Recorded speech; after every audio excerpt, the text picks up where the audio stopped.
வணக்கம். Welcome to கதை திரட்டு audio books.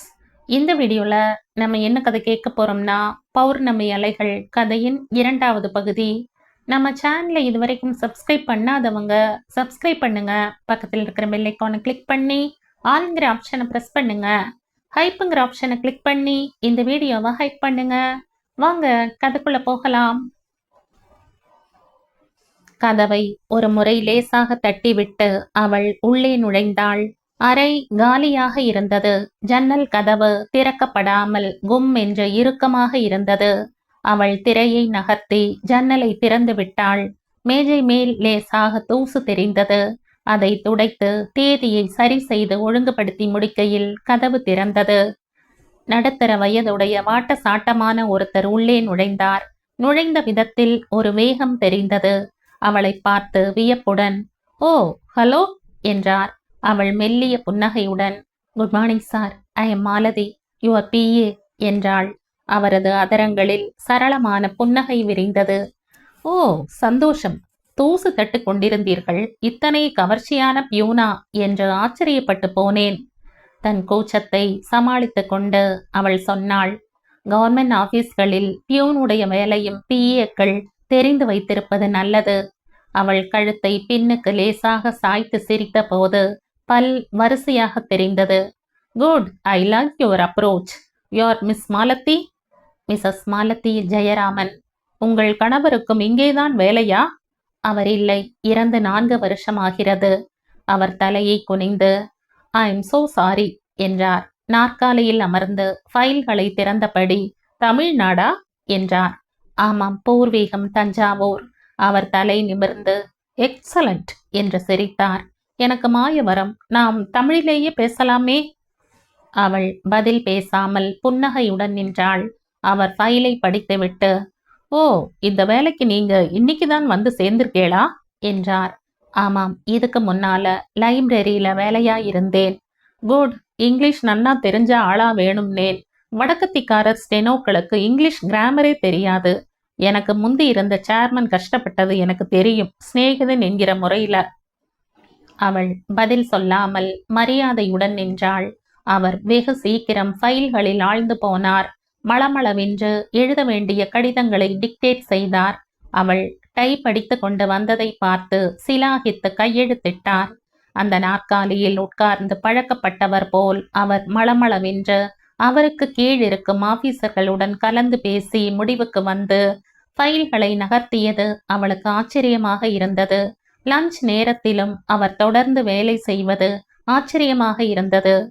உள்ளே எட்டி பார்த்து, "லஞ்ச் கொண்டு வந்திருக்கிறீர்களா? கேன்டீனில் இருந்து ஏதாவது வரவழைக்கட்டுமா?" என்றாள். "வீட்டில இருந்து காஃபி கொண்டு வந்திருக்கேன், தேங்க்யூ. எனக்கு வேற ஒன்றும் வேண்டாம், நீங்க சாப்பிட்டுட்டு வாங்கோ." அவள் கேன்டீனுக்கு சென்றபோது மிஸ்ஸஸ் மல்ஹோத்ரா அவளுக்காக காத்திருந்தாள். "ப்ரமோஷன் ஆனதுக்கு ட்ரீட் கிடையாதா?" என்றாள். மாலதி சிரித்தாள். "கிரவுண்ட் ஃப்ளோரில் இருந்து 5ஆம் மாடிக்கு போனது ப்ரமோஷன் என்கிறீர்களா? சேர்மனுக்கு PA என்றால் கௌரவம் இல்லையா?" "எனக்கு தெரியவில்லை. லைப்ரரியில் நல்ல இலக்கியம் படிக்க முடிந்தது. இப்பொழுது உப்பு சப்பில்லாத கடிதங்கள் எழுதி கொண்டிருக்க போகிறேன்." "நீ என்ன வேலை செய்கிறாயோ இந்த வேலைக்கு மதிப்புண்டு." இவளோடு எதற்கு வாதம் என்று மாலதி பேசாமல் இருந்தாள். "எப்படி இருக்கிறார் புது சேர்மன்?" "ரொம்ப சுறுசுறுப்பு." "அப்பொழுது உன் முதுகு போய்விடும். வேலை இருந்தால் செய்ய வேண்டியதுதானே?" மிஸ்ஸஸ் மல்ஹோத்ரா அவளை சுவாரஸ்யத்துடன் பார்த்தாள். "உனக்கு அவரை பிடித்து விட்டது என்று சொல்லு." அவள் பேச்சு அவளுக்கு வினோதமாக இருந்தது. பிடிக்காமல் போகும்படியாக அவர் இல்லை. "ஏன்?" "முசுடு என்று கேள்விப்பட்டேனே." "சச்ச, நிச்சயம் இல்லை." தேநீரில் சர்க்கரையை கலக்கி கொண்டு மிஸ்ஸஸ் மல்ஹோத்ரா தோளை குலுக்கினாள். சொந்த வாழ்க்கையிலே ஏற்பட்ட ஏமாற்றத்தை தனக்கு கீழ் இருக்கும் அதிகாரிகளிடம் கொட்டி தீர்க்கிறார் என்று கேள்விப்பட்டிருக்கிறேன். மாலதி திடுக்கிட்டு நிமிர்ந்தாள். "யார் சொன்னதப்படி?" மிஸ்ஸஸ் மல்ஹோத்ரா மேம்போக்காக சிரித்தாள். "புதிதாக ஒரு சீனியர் ஆபீசர் நமது டிபார்ட்மெண்ட்டுக்கு வருகிறார் என்றால் ஸ்டாஃப் சும்மா இருப்பாங்க என்கிறாயா? அவர் வருவதற்கு முன் அவரது ஜாதகம் ரெடியாக இருக்கும். நேற்று நீ சீக்கிரம் வீட்டுக்கு போய்விட்டாய்.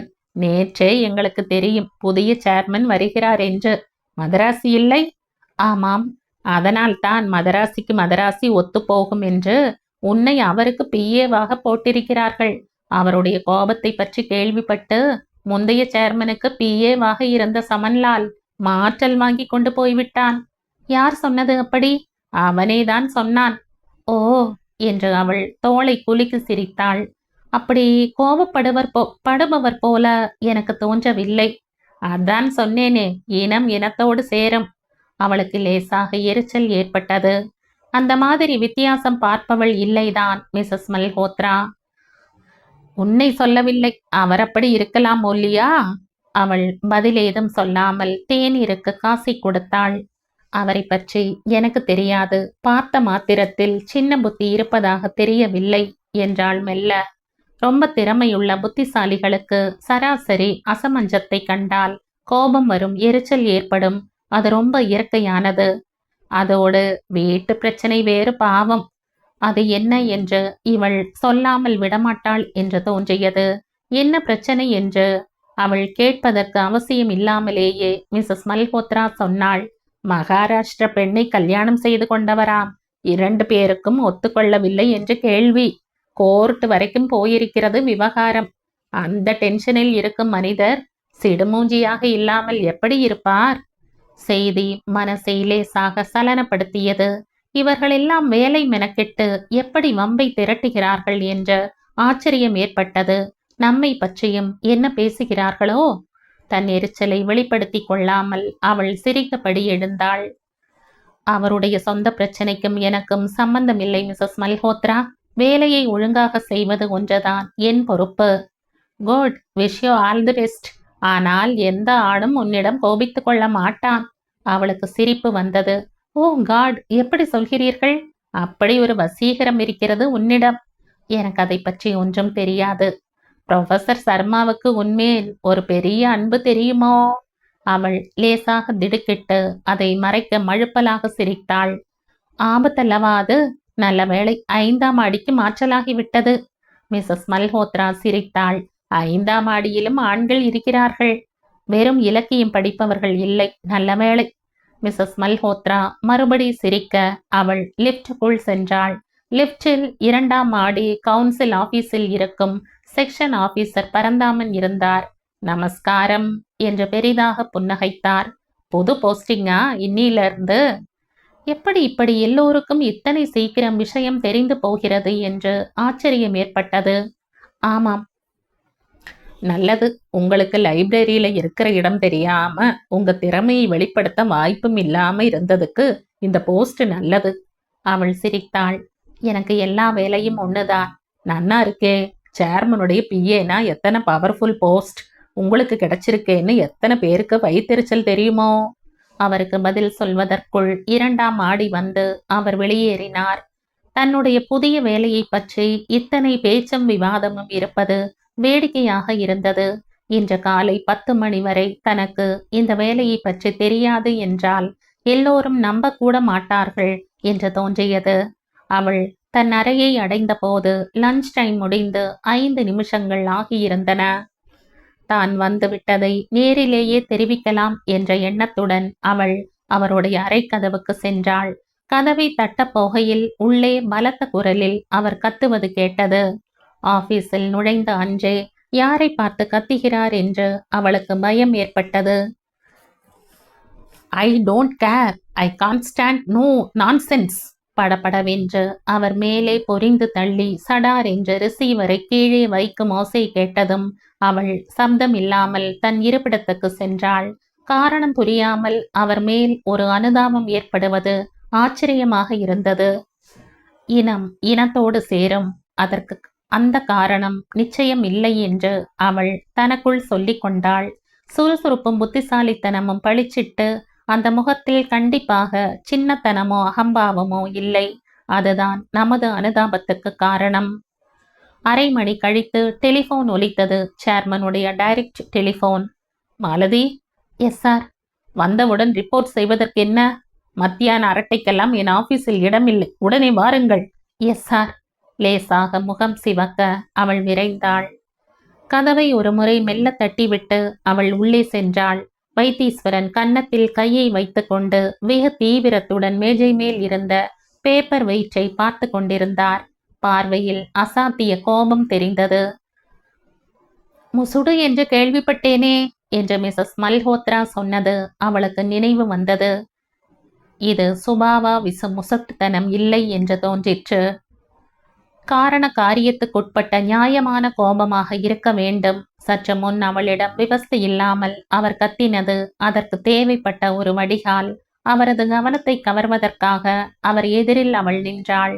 அவர் சட்டென்று சுய நினைவுக்கு வந்தவர் போல நிமிர்ந்து, என்ன விஷயம் என்றார். தனக்குள் எழுந்த வியப்பை காண்பித்துக் கொள்ளாமல் மெல்லிய குரலில், நீங்கதான் சொல்லணும், கூப்பிட்டேளே கொஞ்சம் முன்னாடி என்றாள். அவருடைய இறுகி போயிருந்த தசைகள் மெல்ல இளகின. அதரங்களில் ஒரு சின்ன புன்னகை கூட அரும்பிற்று. ஆமாம், உட்கார், ஒரு முக்கியமான கடிதாசு எழுதணும். அவர் மளமளவென்ற கடிதத்தை டிக்டேட் செய்து கொண்டு போனார். அவள் சுருக்கெழுத்தில் தலை நிமிராமல் எழுத ஆரம்பித்தாள்.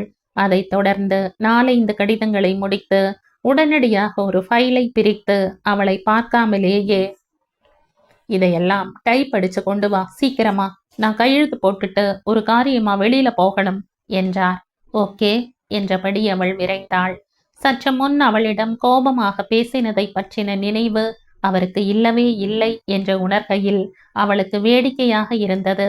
அடுத்த 3/4 மணி நேரத்துக்குள் தயாராகி போன கடிதங்களுடன் அவள் அவர் எதிரில் நின்றபோது அவர் நம்ப முடியாத வியப்புடன் அவளை பார்த்தார். இத்தனை சீக்கிரம் அடிச்சாச்சா? குட். முகம் இப்பொழுது நன்றாகவே மலர்ந்து போயிருந்தது. கடிதங்களை பார்வையிட்டு கையெழுத்து போட்டுவிட்டு நிமிர்ந்து அவளை பார்த்து பளீர் என்று புன்னகைத்தார். பர்ஃபெக்ட், ரொம்ப சுத்தமான வேலை. அவள் கூச்சத்துடன் தேங்க்யூ என்றாள். இந்த ஃபைலை கொஞ்சம் பார்த்து முக்கியமா கவனிக்க வேண்டிய விஷயத்துக்கு குறிப்பெடுத்து வை, நாளைக்கு பார்க்கலாம். சரி, நான் இப்ப வெளியில போறேன், போனை எல்லாம் அட்டென்ட் பண்ணு. Okay sir. மேற்கொண்டு அவர் எதுவும் பேசாமல் கிளம்பினார். அவர் கொடுத்து சென்ற ஃபைலில் அவள் ஆழ்ந்திருக்கையில் டெலிபோன் ஒலித்தது. மறுமுனையில் அத்தையின் குரல் பதட்டத்துடன் கேட்டது. மாலு, நீ சித்த சீக்கிரம் வந்தியானா தேவல. அவளுள் சட்டென்று ஒரு கலவரம் படர்ந்தது. என்னத்த? போன்ல எப்படி சொல்றதுன்னு தெரியல, வர்றியா? அத்தையின் குரல் தீனமாக ஒலித்தது, இறஞ்சுகிற மாதிரி. அவளுக்கு திக்கென்றது. உங்களுக்கு உடம்பு சரியில்லையா? எனக்கு ஒண்ணும் இல்ல. நளினி வந்துட்டாளா? அவளுக்கு ஏதாவது உடம்பா? அவளை பத்தின விஷயம்தான். நீ வந்தா தேவல, ஏன் வர சௌகரியப்படாதா? மாலதி சில வினாடிகள் யோசித்தாள். வைத்தீஸ்வரன் இல்லாத சமயத்தில் ஆபீஸை விட்டு போவதை அவர் நிச்சயம் விரும்ப மாட்டார் என்ற யோசனை ஏற்பட்டது. அத்தையின் குரலில் துணித்த அவசரத்தை கண்டு குழப்பம் ஏற்பட்டது. இதுவரை அத்தை ஆபீஸுக்கு போன் செய்ததில்லை. என்னமாலோ? வரேன் அத்தை, இன்னும் 20 நிமிஷத்துல வந்துடுவேன். அப்ப சரி என்ற அத்தையின் குரலில் பெரிய நிம்மதி துணித்தது. என்ன விஷயம் என்று புரியாமல் மனசுக்குள் 1000 பயங்கள் தோன்றின. மறுநாள் தன்னால் வர முடியுமோ முடியாதோ என்கிற சந்தேகத்தில் ஒரு குறிப்பு எழுதி வைத்தீஸ்வரனின் மேஜை மேல் வைத்துவிட்டு கிளம்பினாள். வீட்டு கதவை திறந்த அத்தையின் முகம் அழுத முகம் போல கன்னி சிவந்திருந்தது. அவளை பார்த்ததும் கண்களில் நீர் துளித்தது. என்னத்த? குமரிக்கொண்டு அழுகை வந்து விட்டது அத்தைக்கு.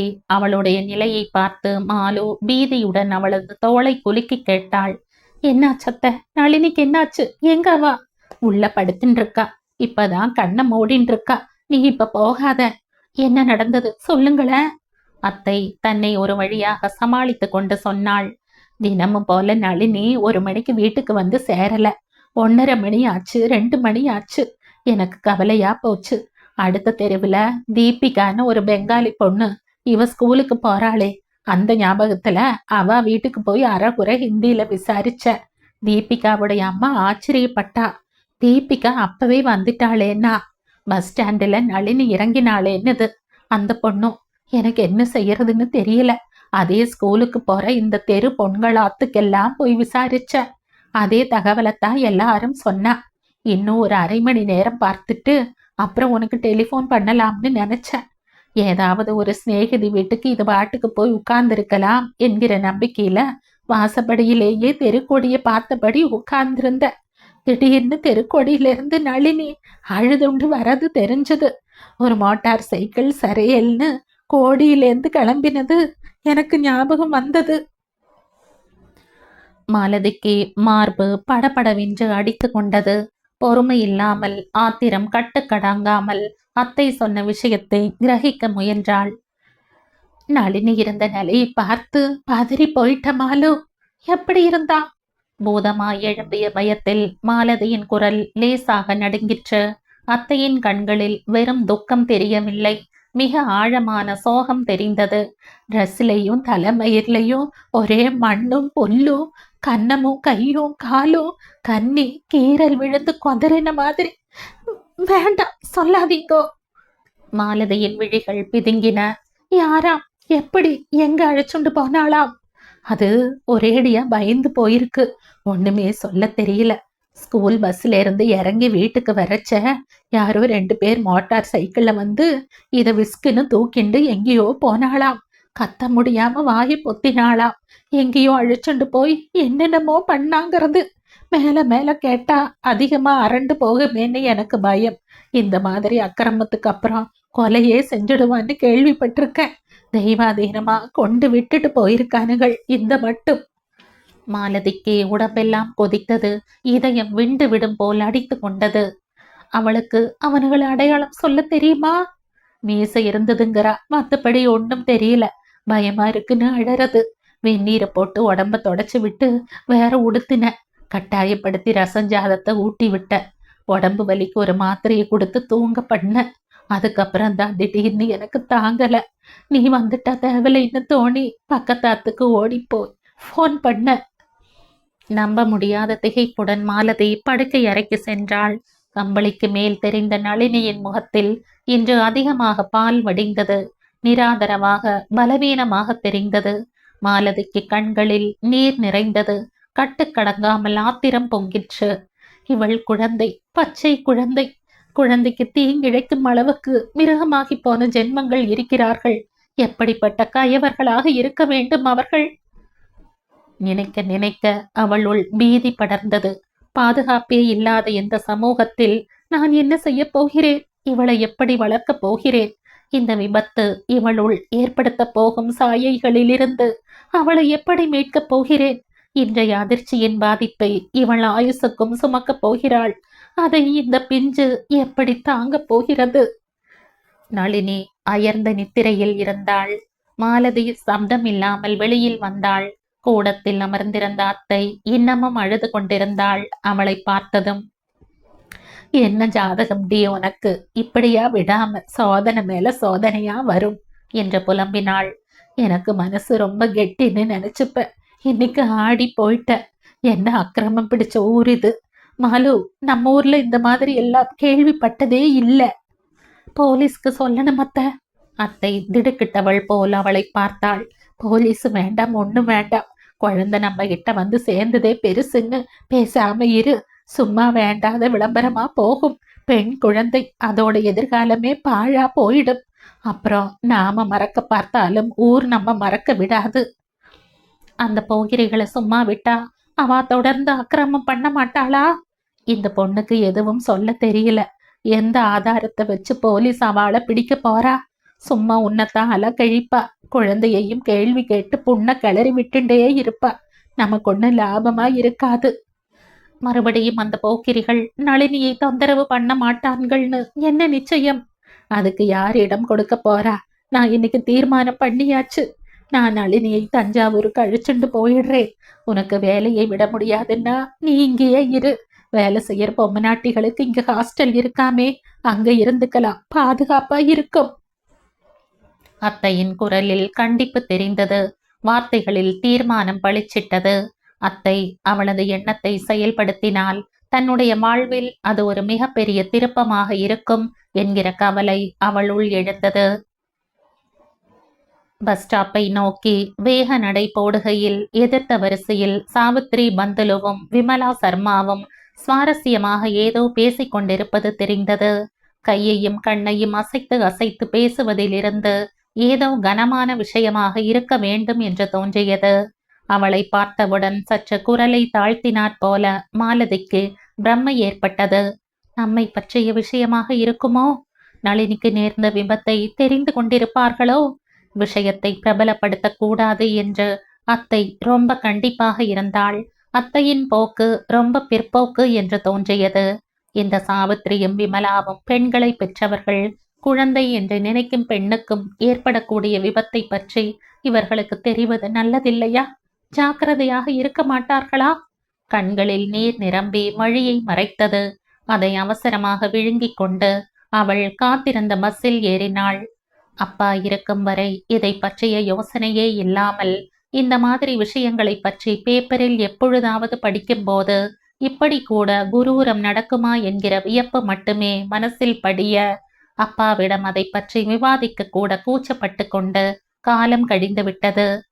அப்பா முனை திரும்புவதற்கு காத்திருந்த மாதிரி, எப்படி இப்படி நடந்தது? என்ன ஜாதகம் டே உன்னது? அவளுக்கு மறுபடியும் கண்ணில் நீர் நிறைந்தது. எங்கோ ஏதோ கோளாறு இருக்க வேண்டும். நிச்சயம் அவளிடமோ அல்லது அவள் ஜனித்த நேரத்திலோ ஏதோ கோளாறு இருக்க வேண்டும், அல்லது படைத்தவன் வைத்த புள்ளிகளில் எசகு பிசகாய் இருக்க வேண்டும். எத்தனை சரளமான வாழ்க்கை அமைகிறது மற்றவர்களுக்கு. இந்த சாவித்திரிக்கும் விமலாவுக்கும் எந்த பிரத்யேக பிரச்சனையும் இருப்பதாக தெரியவில்லை. இருந்திருந்தால் நிச்சயம் இப்படி தினந்தோறும் தெருவில் காலை வேளையில் மற்றவர்கள் பிரச்சனைகளை அலச நேரம் இருக்காது. அவர்களுக்கும் பெண்கள் இருக்கிறார்கள். பள்ளிக்கூடத்திற்கும் காலேஜுக்கும் போகிறார்கள். எந்த அசம்பாவிதமும் நடந்ததாக தெரியவில்லை. ஸ்கூலுக்கு போகும் எல்லா பெண் குழந்தைகளுக்கும் இப்படி விபத்து ஏற்படுவதில்லை. நாம் மட்டும் ஏன் இப்படி ஏமாளியாக இருக்கிறோம்? எதையும் எதிர்பார்க்காமலே ஏற்படும் ஏமாற்றங்கள், ஆசைப்படாமலே நிராசையாகி போகும் காரியங்கள். இந்த வக்கிரமான சுழற்சிக்கு ஏதேனும் அர்த்தம் இருக்குமா? வியாக்கியானத்துக்கு உட்பட்ட சுழற்சியா இது? பஸ் ஒரு பெரிய குலுக்கலுடன் நின்றது. அவள் சட்டென்று சுய நினைவுக்கு வந்தாள். தனக்கு ஏற்பட்டு கொண்டு வரும் அதிர்ச்சிகளுக்கெல்லாம் அர்த்தங்களை தேடிக்கொண்டு அலைந்தாள். குருட்டு மூளைதான் எதிரே நிற்கும் என்று தனக்குள் சொல்லிக் கொண்டாள். ஆபீஸ் கட்டடத்தை அடைந்ததும் வலப்புறம் லைப்ரரியின் நுழைவாயில் தெரிந்தது. அதன் பக்கமே திரும்பாமல் அவள் நேராக லிப்டுக்கு சென்றாள். இன்றைக்கு யாரையும் பார்த்து புன்னகைக்கு கூட தெம்பில்லாமல் மனசு குழம்பியது. லிப்ட் மேலே போயிருந்தது. அவள் பட்டனை அமுக்கி காத்து நின்றாள். ஹலோ! அவள் திடுக்கிட்டு திரும்பினாள். வைத்தீஸ்வரன் அவள் அருகில் நின்றிருந்தார். அதரங்களில் இருந்த புன்னகை முகத்தினில் ஆச்சரியகரமான இளமையை தோற்றுவித்தது. Good morning sir. Good morning. என்ன இன்னைக்கு லேட்? வாயை திறந்து கொண்டு நின்ற லிப்டில் நுழையும் போது இவரிடம் என்ன காரணம் சொல்வது என்ற குழப்பத்துடன் அவள் மௌனமாக நின்றாள். அவளிடமிருந்து அவர் எந்த விதமான பதிலையும் எதிர்பார்க்கவில்லை என்று தோன்றியது. நேத்து நான் போனப்புறம் யாராவது ஃபோன் பண்ணாங்களா? எஜுகேஷன் செக்ரட்டரி முக்கியமான டாக் ஒன்று அனுப்புறதா சொல்லி இருந்தார். வந்ததா? அவரை நேரடியாக பார்க்க தெம்பில்லாமல் அவள் லேசாக தலையை குனிந்தபடி சொன்னாள். எனக்கு தெரியாது. நானும் நேத்து சீக்கிரமா கிளம்பிட்டேன். திடுக்கிட்டாற் போல அவர் நிமிர்ந்து பார்த்தார். சுறுசுறுவென்ற கோபம் ஏறுவது தெரிந்தது. அவர்கள் வெளியேற வேண்டிய நிலை வந்ததும் விடுக்கென்று வெளியேறி அவளை கோபத்துடன் பார்த்தார். யார் உனக்கு அனுமதி கொடுத்தது? நீ இருப்பேங்கிற நம்பிக்கையில தானே நான் கிளம்பி போனேன். இப்படி கூட நம்பகமில்லாத ஒரு செக்ரட்டரி இருந்தா நான் எப்படி இந்த ஆபீஸை நடத்துறது? அவருடைய குரல் உயர்ந்து கொண்டு போயிற்று. பக்கத்து அறைகளில் இருப்பவர்கள் எல்லோருக்கும் காது கேட்கும் என்கிற பயம் அவளுள் எழுந்தது. சாரி சார் என்றாள் அவள் மெல்லிய குரலில். வீட்டில இருந்து ஒரு அவசர மெசேஜ் வந்தது. உடனடியா வரும்படி வேறு வழியில்லாம போனேன். அவர் ஆபீஸ் அறைக்குள் நுழைந்தபடியே கத்தினார். I don't want all nut full shit. அழகை வெடித்து விடும் போல் இருந்தது. அவள் லேசாக குரலை உயர்த்தி சொன்னாள் ஆங்கிலத்தில். நான் கதை அளக்கவில்லை. என் குழந்தைக்கு ஏதேனும் ஆபத்து என்றால் நான் ஒருத்திதான் இருக்கிறேன் அவளை கவனிக்க. அவருடைய முகத்தில் சட்டென்று ஒரு இலக்கம் தெரிந்தது. பார்வை தாழ்ந்தது. தன் அறை கதவை திறந்து உள்ளே நுழைந்தபடி குரலை இறக்கி சொன்னார். ஐ எம் சாரி, நீ உன் சீட்டுக்கு போகலாம். அவள் பதில் பேசாமல் தன் இடத்திற்கு சென்றாள். இவருக்கும் இவருடைய மனைவிக்கும் ஒத்துவரவில்லை என்றால் அதற்கான காரணத்தை ஆராய வேண்டிய அவசியம் இல்லை என்று திடீரென்று தோன்றியது. கொஞ்சம் கூட பொறுமை இல்லாத இவருடன் ஆயுசுக்கும் ஒருத்தி எப்படி பொறுமையுடன் இருப்பாள்? அவள் தன் எரிச்சலை அடக்கி கொண்டு அன்றைய வேலையை ஆரம்பித்தாள். நேற்று முடிக்காத வேலையெல்லாம் காத்திருந்தன. டைப் மனசு நழுவி நழுவி வேலையில் பதிய மறுத்தது. நளினியின் பால் வடியும் முகமும் பீதி நிறைந்த பார்வையும் கண்ணில் கட்டி நின்று ஒரு குற்ற உணர்வை கிளப்பிற்று. நளினியை கவனிக்கும் விஷயத்தில் எந்த வகையிலோ நாம் நழுவி விட்டோம் என்று மனசு குறுகுறுத்தது. அப்பா இருக்கும் வரை என்னுள் இருக்கும் இந்த இயலாமை புலப்படவில்லை.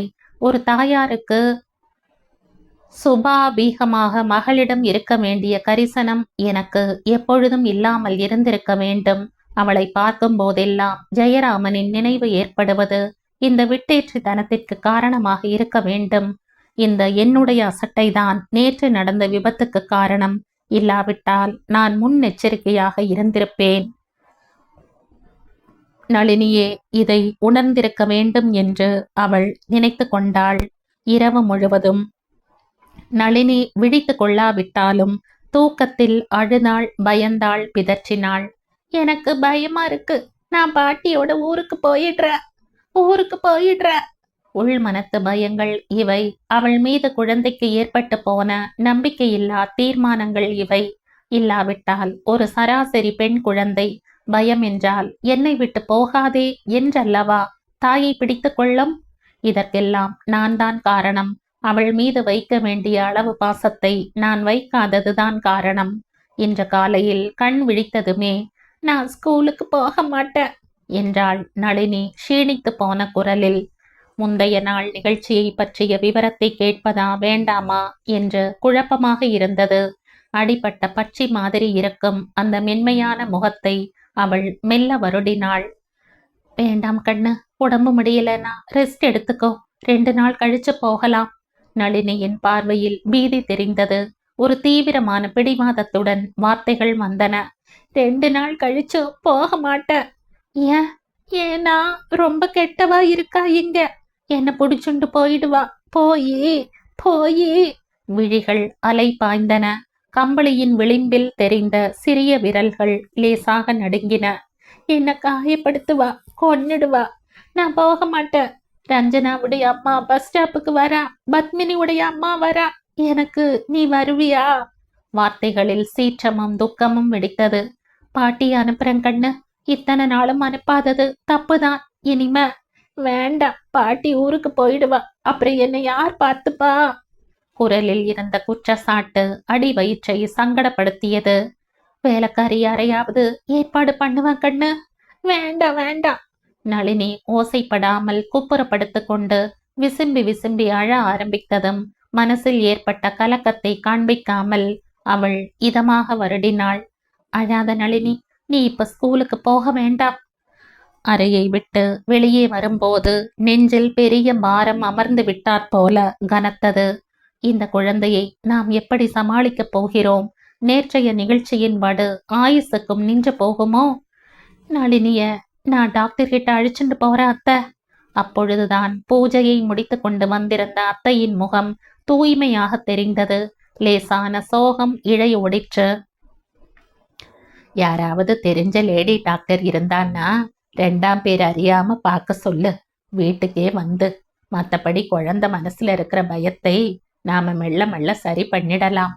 மனசில் ஏற்பட்டு போயிருந்த பயத்தில் சுய சிந்தனையே இல்லாமல் போயிற்று. அவள் உடனடியாக பக்கத்து தெருவில் இருந்த டாக்டர் மோகினியை அழைத்து வந்தாள். அனாவசிய வார்த்தைகள் பேசாமல் செய்தி ஏற்படுத்திய ஆத்மார்த்த வருத்தத்தில் மௌனமாக பரீட்சித்து மோகினி மாலதியிடம் மெல்லிய குரலில் சொன்னார். கடவுள் புண்ணியத்துல விபரீதம் ஏதும் ஆகல, ரப்சர் எதுவும் தெரியல. பலாத்காரப்படுத்த முயன்றிருக்கிறார்கள். உங்கள் நல்ல காலம் சீக்கிரமாக திருப்பி கொண்டு விட்டு போயிருக்கிறார்கள். உடம்பு வலிக்கும் ஜுரத்துக்கு மருந்து தருகிறேன். ஆனால் இந்த விபத்தின் அதிர்ச்சி ரொம்ப நாளைக்கு குழந்தைக்கு இருக்கும். ஜாக்கிரதையாக இருக்க வேண்டும். சைக்கியாட்ரிஸ்டிடம் போக வேண்டி இருக்கும். அவள் சென்றதும் அத்தை அழுத்தமாக சொன்னாள். மனசையெல்லாம் நான் சரி பண்ணிடுற, நீ கவலைப்படாத. இன்னைக்கு கூட நீ ஆபீஸ்க்கு கிளம்பிப்போ, நான் பாத்துக்கிறேன். இங்கேயே இருந்தியானா வேண்டாத குருட்டு யோசனை தான் வரும். உனக்குத்தான் அப்புறம் மனோ வைத்தியம் பார்க்க வேண்டி வரும். டெலிஃபோன் ஒலித்தது. மாலதி சடக்கென்று சுய நினைவுக்கு வந்தாள். ஹலோ மாலதி, இங்க கொஞ்சம் வர முடியுமா ப்ளீஸ்? வைத்தீஸ்வரனின் குரலில் அசாதாரணமான கனிவு தொனித்தது. நோட்டையும் பென்சிலையும் தயாராக எடுத்துக்கொண்டு அவள் வைத்தீஸ்வரனின் அறைக்குள் நுழைந்தாள். ப்ளீஸ் சிடம். குரல் மிருதுவாக ஒலித்தது. மன்னிப்பு கேட்கிற மாதிரி. லேசான வியப்புடன் அமர்ந்து நோட்புக்கை பிரித்து அவள் தயாரான போது அவர் மெல்லிய குரலில் சொன்னார், நோட்புக்க மூடிவை, நோ டிக்டேஷன். அவள் திடுக்கிட்டு நிமிர்ந்து பார்த்தாள்.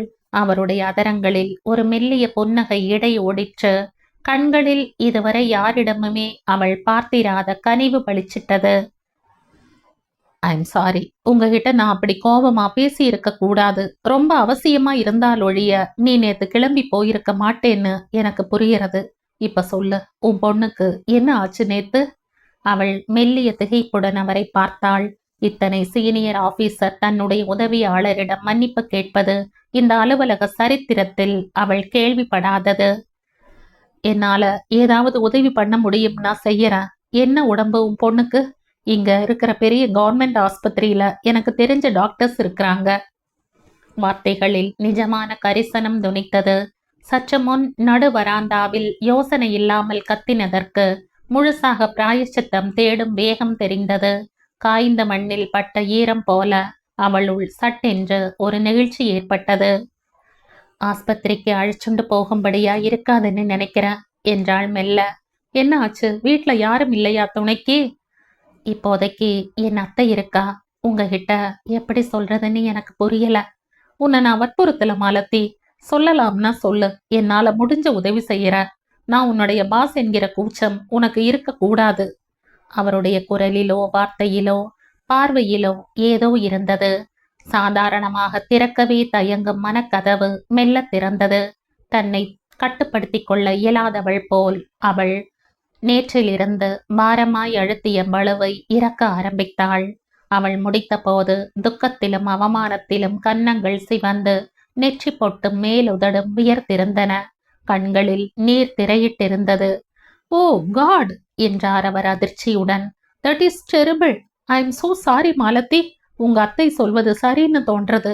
குழந்தைக்கு ஒரு மாறுதல் ஏற்பட்டா சம்பவத்தை மறக்கிறது சுலபமாயிருக்கும். எனக்கு ஒன்னும் புரியல என்றாள் அவள் குழப்பத்துடன். குழந்தை எத்தனை நாளைக்கு அத்தை கிட்ட ஒப்படைச்சிட்டு இங்க நான் இருக்க முடியும்னு தெரியல. ஓ டோன்ட் வரி என்றார் அவர் இதமாக. அவசியம்னு வரும்போது சொந்த அத்தை கிட்ட குழந்தையை விடுறதுக்கு ஏன் யோசிக்கணும்? சமயத்துக்கு உதவ ஆள் இருக்கிறத நினைச்சு சந்தோஷப்படு. இல்லனா இன்னும் எத்தனை ப்ராப்ளமாக இருக்கும். அவர் சொல்வது வாஸ்தவம்தான் என்கிற நினைப்புடன் அவள் பேசாமல் இருந்தாள். அவர் ஏதோ தீவிர யோசனையுடன் எழுந்து ஜன்னல் அருகில் சென்று வெளியே தெரிந்த ஆகாயத்தை பார்த்தபடி நின்றார். வெரி சேட், வெரி சேட் என்றார் தமக்குள். போலீஸுக்கு புகார் செய்து ஏதும் லாபம் இல்லை. வர வர குழந்தைகளுடைய உலகம் ரொம்ப பாதுகாப்பில்லாத உலகமா போயிடுத்து மாலத்தி. நமக்கெல்லாம் அவங்கள கவனிக்க நேரம் இல்ல. சின்ன வயசுல இருந்து பலவிதமான அதிர்ச்சிகளை தாங்களே தாங்கிக்கும்படியான நிலை குழந்தைகளுக்கு ஏற்பட்டு போச்சு. எத்தனை பெரிய சோகம் அது பார்த்தியா? நீ ஒரு நிர்பந்தத்தால வேலைக்கு வர்ற. நிர்பந்தமே இல்லாட்டாலும் இப்பெல்லாம் அப்பா அம்மாக்களுக்கு வெளி வேலை அதிக முக்கியமா போயிட்டது. குழந்தைகள்கிட்ட நேரத்தை செலவழிக்க பொறுமை இல்லாம போயிட்டது. ஏன்னா பிறக்கிற குழந்தைகள் முக்காலும் வேண்டப்பட்டு பிறக்கிற குழந்தைகள் இல்ல எதேச்சியா பிறக்கிற குழந்தைகள். அவள் திடுக்கிட்டு அவரை பார்த்தாள். அவர் முகத்தில் அதீதமான ஒரு சோகம் தெரிந்தது. ஆகாய வெளியை தாண்டி பார்வை நிலைத்திருந்தது. இட் இஸ் அ பிட்டி என்றார் தமக்குள் சொல்பவர் போல். இந்த காலத்து குழந்தைகளை நினைத்தால் ரொம்ப பரிதாபமாயிருக்கிறது எனக்கு. அவள் இருப்பது திடீரென்ற ஞாபகம் வந்தாற் போல அவர் திரும்பினார். ஐ எம் சாரி மாலத்தி, உன்னை குத்தம் சொல்றதா நீ நினைக்க கூடாது. பொதுவான பிரச்சனையை பத்தி சொன்ன. உனக்கு ஒரு அத்தை இருக்கிறதும் உன் பெண்ணை கவனிச்சுக்கிறேன்னு ஆத்மார்த்த பிரியத்தோடு சொல்ல ஒரு பந்து இருக்கிறதும் எவ்வளவு பெரிய அதிர்ஷ்டம் என்கிறது உனக்கு தெரியாது. அவள் பதிலேதும் சொல்லாமல் சின்ன குழப்பத்துடன் அமர்ந்திருந்தாள். இவர் இப்பொழுது அலசுவது என் பிரச்சனையே இல்லை, தன் சொந்த பிரச்சனையை என்ற உணர்வு சட்டென்று தாக்கிற்று. இன்னும் மேலே என்ன பேசிக்கொண்டு போவாரோ என்று கவலை ஏற்பட்டது. அவர் முகத்திலும் வார்த்தைகளிலும் பளிச்சிட்ட சோகம் சங்கடப்படுத்திற்று. இவர் மிகவும் துக்கப்பட்டவராக இருக்க வேண்டும் என்று அவள் நினைத்து கொண்டாள். இந்த உலகத்தில் கஷ்டப்படுபவர்களுக்கு ஏக சகாக்கள் கிடைப்பார்கள் என்று தோன்றியது. இவர்களிடையே நூலிழையாய் ஒரு சிநேகபாவம் ஓடும். கண்ணுக்கு தெரியாத ஜீவ நதியாய் இவரை நான் புரிந்து கொள்வதும் அதிக கஷ்டமில்லை என்று அவளுக்கு வினோதமாக தோன்றியது.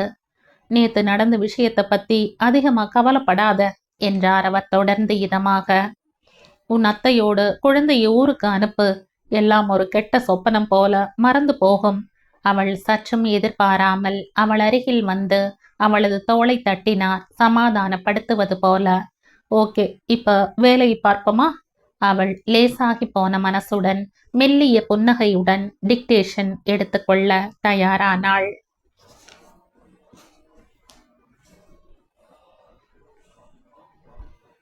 இந்த கதையின் தொடர்ச்சியை அடுத்த பதிவில் கேட்கலாம். நன்றி.